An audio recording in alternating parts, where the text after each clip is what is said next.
ഒന്നര പതിറ്റാണ്ടിനു ശേഷം കോൺഗ്രസ് അതിനിർണായകമായ ഒരു തീരുമാനത്തിലേക്ക് എത്തേണ്ടി വരികയാണ്.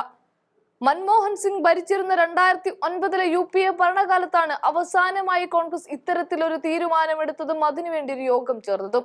പിന്നീട് അങ്ങോട്ട് എല്ലാ താളവും തെറ്റി കോൺഗ്രസ് ഓരോ ദിവസവും തകർന്നടിയുമ്പോൾ കോൺഗ്രസ് കടുത്ത തീരുമാനങ്ങൾ കൂടി കൈക്കൊള്ളുകയാണ് എന്ന് തന്നെ പറയാം.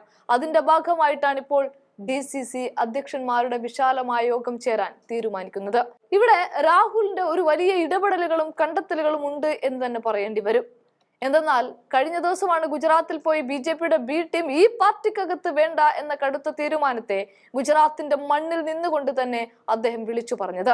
അതിന് പിന്നാലെയാണ് ഇപ്പോൾ DCC പ്രസിഡന്റുമാരുടെ മുഴുവൻ പേരെയും വിളിച്ചു കൂട്ടാനുള്ള തീരുമാനത്തിലേക്കും കോൺഗ്രസ് പാർട്ടി കടക്കുന്നത്. ബീഹാർ തെരഞ്ഞെടുപ്പ് എന്നതിനൊക്കെ അപ്പുറത്ത് ഈ പാർട്ടി എവിടെയൊക്കെയാണ് വീഴ്ച പറ്റിയത്, എവിടെ നിന്നൊക്കെയാണ് വേററ്റ് പോയത് എന്നതൊക്കെ കണ്ടെത്തി മൊത്തത്തിലൊരു അഴിച്ചുപണിയിലേക്ക് കടക്കുകയാണ് ഈ പാർട്ടി. സംഘടനാ പരിഷ്കാരം ലക്ഷ്യമിടുന്ന കോൺഗ്രസ് ഒന്നര പതിറ്റാണ്ടിലേറെ നീണ്ട ഇടവേളയ്ക്ക് ശേഷം ജില്ലാ കോൺഗ്രസ് കമ്മിറ്റി അധ്യക്ഷന്മാരുടെ ദേശീയ സമ്മേളനം തന്നെ വിളിക്കുകയാണ്. DCCകളുടെ ശാക്തീകരണത്തിനുള്ള നടപടികളിലേക്ക് കടന്നില്ലെങ്കിലും ആദ്യ പടി എന്ന നിലയിൽ 788 DCC അധ്യക്ഷന്മാരുടെ സമ്പൂർണ്ണ യോഗം വിളിക്കാനാണ് തീരുമാനം. ഏപ്രിൽ 8, 9 തീയതികളിൽ അഹമ്മദാബാദിൽ നടക്കുന്ന AICC സമ്മേളനത്തിന് മുന്നോടിയായി DCC പ്രസിഡന്റുമാരുടെ യോഗം ഡൽഹിയിൽ നടത്താനായിരുന്നു ആദ്യ ആലോചന.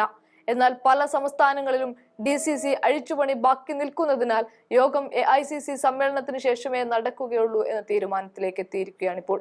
കഴിഞ്ഞ പ്രവർത്തക സമിതിയിലും ജനറൽ സെക്രട്ടറിമാരുടെ യോഗത്തിലും DCC പ്രസിഡന്റുമാർക്ക് പാർട്ടിയിൽ കൂടുതൽ അധികാരം നൽകണമെന്ന അഭിപ്രായം ഉയർന്നിരുന്നു. താഴെ തട്ടിൽ പാർട്ടിയിൽ ചലിപ്പിക്കാനും പ്രവർത്തകരുടെ വികാരം ശരിയായി നേതൃത്വത്തിന് കൈമാറാനും DCC അധ്യക്ഷന്മാർക്ക് കഴിയുമെന്ന ബോധ്യവും നേതൃത്വത്തിനുണ്ട്. ഒന്നാം UPA സർക്കാരിന്റെ കാലാവധി ഏതാണ്ട് അവസാനിക്കുന്ന ഘട്ടത്തിലാണ് DCC പ്രസിഡന്റുമാരുടെ ദേശീയ കൺവെൻഷൻ ഒടുവിൽ നടന്നത്. 2009 ഫെബ്രുവരിയിൽ നടന്ന സമ്മേളനത്തിൽ DCC പ്രസിഡന്റുമാർക്കൊപ്പം ബ്ലോക്ക് പ്രസിഡന്റുമാരും പങ്കെടുത്തു. നേരത്തെ രാജീവ് ഗാന്ധിയുടെ കാലത്ത് DCC പ്രസിഡന്റുമാരുടെ സമ്പൂർണ്ണ യോഗം നിശ്ചിത ഇടവേളകളിൽ നടന്നിരുന്നു. ഇതിനൊക്കെ പിന്നാലെയാണ് ഇപ്പോൾ രാഹുൽ ഗാന്ധിയും രാജീവിന്റെ അതേ വഴികളിലൂടെ തന്നെ പോകുന്നത്. അത്തരത്തിൽ പുതിയ തീരുമാനങ്ങളിലൂടെ കടക്കുമ്പോൾ ഈ പാർട്ടിയെ ഒന്ന് ഉയർത്തെഴുന്നേൽപ്പിക്കാൻ സാധിക്കുമെന്ന വിശ്വാസമാണ് ഇപ്പോൾ കോൺഗ്രസിനുള്ളത്.